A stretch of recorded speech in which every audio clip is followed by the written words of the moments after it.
یہ ذکر پہلے آ چکا ہے کہ لوط علیہ السلام سیدنا ابراہیم علیہ السلام کے بھتیجے تھے۔ سیدنا لوط علیہ السلام کے باپ کا نام ہاران تھا، جو تارخ یعنی آزر کے بیٹے تھے۔ اللہ تعالیٰ نے لوط علیہ السلام کا پورے قرآن میں 27 بار ذکر کیا ہے۔ یہ ذکر 14 سورتوں میں متفرق مقام پر آیا ہے۔ آپ کا والد آپ کے بچپن ہی میں فوت ہو گیا تھا، اس لیے آپ نے اپنے دادا آزر کے گھر اپنے چچا ابراہیم علیہ السلام کے ہاں پرورش پائی۔ یہی وجہ ہے کہ ابراہیم علیہ السلام کو ان سے بے حد محبت تھی۔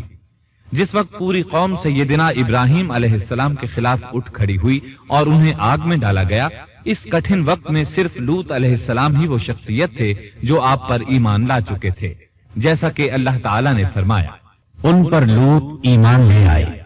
پھر جب ابراہیم علیہ السلام نے ہجرت کی تو لوط علیہ السلام نے بھی ان کے ساتھ ہجرت کی۔ اللہ تعالیٰ فرماتے ہیں اور کہنے لگے کہ میں اپنے رب کی طرف ہجرت کرنے والا ہوں، وہ بڑا ہی غالب اور حکیم ہے۔ اس سے پہلے ہم ذکر کر آئے ہیں کہ جب ابراہیم علیہ السلام مصر سے فلسطین واپس چلے گئے تو آپ نے اپنے بھتیجے لوط کو سدوم بستی کی طرف بھیج دیا۔ یہ بحر مردار کے پاس ایک بستی تھی، تجارتی مرکز اور مسافروں کے لیے آرام کی جگہ تھی۔ یہ کافر قوم تھی، ان میں ایک بھی مومن نہیں تھا۔ اللہ تعالیٰ فرماتے ہیں پس جتنے ایماندار وہاں تھے ہم نے انہیں نکال لیا، اور ہم نے وہاں مسلمانوں کا صرف ایک ہی گھر پایا۔ یہ سب لوگ کافر تھے، لوگوں میں سب سے زیادہ فاسق اور فاجر تھے۔ ان لوگوں نے ایسی برائیاں ایجاد کی کہ ان سے پہلے کائنات میں کسی نے نہ کی تھیں۔ چنانچہ اللہ فرماتے ہیں جب لوط نے اپنی قوم سے کہا تم ایسی فحاشی اور بے حیائی کا ارتکاب کرتے ہو جو جہانوں میں تم سے پہلے کسی شخص نے نہیں کی۔ پھر اللہ فرماتے ہیں کیا تم عورتوں کو چھوڑ کر مردوں سے حاجت پوری کرتے ہو، بلکہ تم حد سے بڑھنے والی قوم ہو۔ اس کام یعنی اغلام بازی اور جنسی بے راہ روی کو قوم لوط نے شروع کیا، لیکن بعض کہتے ہیں یہ تو فطری چیز ہے اور بعض کہتے ہیں یہ جنات سے شروع ہوئی۔ بہرحال یہ فسق و فجور اور گھناؤنا جرم اسی قوم سے شروع ہوا۔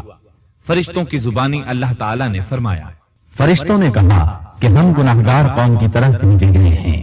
پھر کہنے لگے مگر خاندان لوط کہ ہم ان سب کو تو ضرور بچا لیں گے، سوائے اس کی بیوی کے کہ ہم نے اسے رکنے اور باقی رہ جانے والوں میں مقرر کر دیا ہے۔ اسی طرح لوط علیہ السلام نے ان سے کہا کیا تم جہان والوں میں سے مردوں کے ساتھ شہوت رانی کرتے ہو، اور تمہاری جن عورتوں کو اللہ نے تمہارا جوڑ بنایا ہے ان کو چھوڑ دیتے ہو، بلکہ تم ہو ہی حد سے گزر جانے والے۔ اللہ تعالیٰ نے قرآن میں کتنے ہی مقامات پر اس گناہ کی برائی اور قباحت بیان فرمائی ہے، اس لیے کہ یہ نہایت سنگین اور گھناؤنا جرم ہے۔ اللہ تعالیٰ فرماتے ہیں اور لوط کا ذکر کر جبکہ اس نے اپنی قوم سے کہا کہ کیا باوجود دیکھنے بھالنے کے پھر بھی تم بدکاری کرتے ہو؟ یہ کیا بات ہے کہ تم عورتوں کو چھوڑ کر مردوں کے پاس شہوت سے آتے ہو؟ حق یہ ہے کہ تم بڑی ہی نادانی کر رہے ہو۔ اللہ تعالیٰ نے اس قوم کی قبیح خصلتوں کا جتنا ذکر کیا ہے کسی اور قوم کا نہیں کیا۔ انہیں کافر، مجرم، جاہل اور حد سے بڑھنے والا کہا گیا، کہیں فضول خرچی کرنے والے اور فاسق کہا گیا۔ یہ تمام برائیاں ان میں موجود تھیں۔ اللہ تعالیٰ فرماتے ہیں اور لوط کو یاد کرو جب انہوں نے اپنی قوم سے کہا تم ایسی فحاشی کرتے ہو کہ تم سے پہلے کسی جہاں والے نے نہیں کی۔ کیا تم مردوں کے پاس بدفعلی کے لیے آتے ہو اور راستوں میں ڈاکے ڈالتے ہو اور مجالس میں نہایت برے کام کرتے ہو؟ یہ لوگ اس قدر خبیث تھے کہ بھری مجلس میں برے برے کام کرتے تھے۔ مثلا سب کی موجودگی میں زوردار آواز کے ساتھ ہوا خارج کرتے، پھر اپنی اس حرکت پر ہنستے۔ غرض یہ کہ برائی کی تمام تر صفات ان میں موجود تھیں۔ لوط علیہ السلام پھر بھی انہیں سمجھاتے رہے لیکن وہ جھٹلاتے ہی رہے۔ اللہ تعالیٰ فرماتے ہیں قوم لوط نے پیغمبروں کو جھٹلایا جبکہ ان کے بھائی لوط نے ان سے کہا کہ تم اللہ کا خوف نہیں رکھتے۔ میں بلا شبہ تمہاری طرف امانت والا پیغمبر ہوں، البتہ اللہ سے ڈرو اور میری اطاعت کرو، اور اس کام پر میں تم سے کوئی اجرت اور مزدوری نہیں چاہتا۔ میرا اجر تو صرف اور صرف جہانوں کو پالنے والے کے ذمے ہے۔ انبیاء کا مشن ہی یہ ہوتا ہے کہ تبلیغ کرتے رہیں، لہذا لوط علیہ السلام دعوت دیتے رہے، لیکن دعوت کے نتیجے میں قوم کا رد عمل کیا تھا، اللہ نے اس کا بھی ذکر کیا ہے۔ فرمایا، بس اس کی قوم کا جواب یہی ہوتا کہ اللہ کا عذاب لے آ اگر تو سچا ہے۔ اسلام دشمن اور کافر قوموں کا جواب یہی ہوتا ہے۔ قوم عاد اور قوم سمود نے بھی یہی جواب دیا تھا۔ دوسری آیت میں ہے، لوط نے انہیں ہماری پکڑ سے ڈرایا، یعنی انہوں نے کہا، اے قوم، اللہ کی پکڑ سے اور عذاب سے بچ جاؤ، محتاط ہو جاؤ۔ اس کی لاٹھی بے آواز ہے، لیکن وہ ڈرانے والوں سے بھی جھگڑتے ہی رہے۔ ایک اور آیت میں اللہ فرماتے ہیں، اور ان کی قوم سے کوئی جواب نہ بن پڑا بجز اس کے کہ آپس میں کہنے لگے کہ ان لوگوں کو اپنی بستی سے نکال دو، یہ پاک باز بننے کی کوشش کرتے ہیں۔ چونکہ یہ سب کے سب لوگ فحاشی، عریانی، بے حیائی، بے غیرتی، فسق و فجور اور بدکاری میں مصروف تھے، ان کے نزدیک پاکیزگی اختیار کرنا بے معنی کام بن چکا تھا۔ لوط علیہ السلام اور ان کی بیٹیوں کے علاوہ کوئی شخص پاک نہ تھا، سب کے سب غلاظت میں ڈوبے ہوئے تھے۔ چنانچہ انہوں نے لوط علیہ السلام کو اپنی بستی سے نکال باہر کرنے کا فیصلہ کیا۔ کہنے لگے، اے لوط، اگر تو اپنے اس واعظ و نصیحت سے باز نہ آیا تو ضرور تجھے نکال دیا جائے گا۔ اس پر لوط نے فرمایا، میں بھی تمہارے اس گھناونے عمل سے بیزار ہو چکا ہوں۔ چنانچہ لوط علیہ السلام اس موقع پر وہاں سے نکل آئے اور اپنے رب سے یوں دعا گو ہوئے، اے میرے پروردگار، مجھے اور میرے اہل کو ان کے عمل سے بچا لے اور نجات عطا فرما۔ کتنی ہی آیات میں ہے کہ ان لوگوں نے لوط علیہ السلام کو بستی سے نکالنے کا عزم کر رکھا تھا، اور لوط علیہ السلام اس پوری بستی میں بے یار و مددگار تھے۔ وہاں ان کا کوئی خاندان تو تھا نہیں، لہذا گھر میں ہی بیٹھے رہے، دعا کرتے رہے، اے پروردگار، اس فسادی قوم کے خلاف میری مدد فرما۔ اس دعا سے اس قوم کی ایک اور خصلت معلوم ہوئی، اور وہ یہ کہ وہ فسادی بھی تھے۔ سو اللہ نے دعا قبول فرمائی، فرشتے بھیجے، جبرائیل، میکائیل اور ملک الموت، اور بعض روایات کے مطابق اسرافیل کو بھی ان کے ساتھ بھیجا گیا۔ وہ سب سے پہلے ابراہیم علیہ السلام کے پاس آئے تاکہ انہیں اسحاق علیہ السلام کی بشارت دیں۔ آخرکار یہاں سے فرشتوں نے سدوم کا رخ کیا۔ یہ فرشتے وہاں نوجوان لڑکوں کی صورت میں پہنچے، ان کی ٹولیوں کے پاس سے گزرے تاکہ انہیں آزما لیا جائے، ان پر حجت قائم ہو جائے۔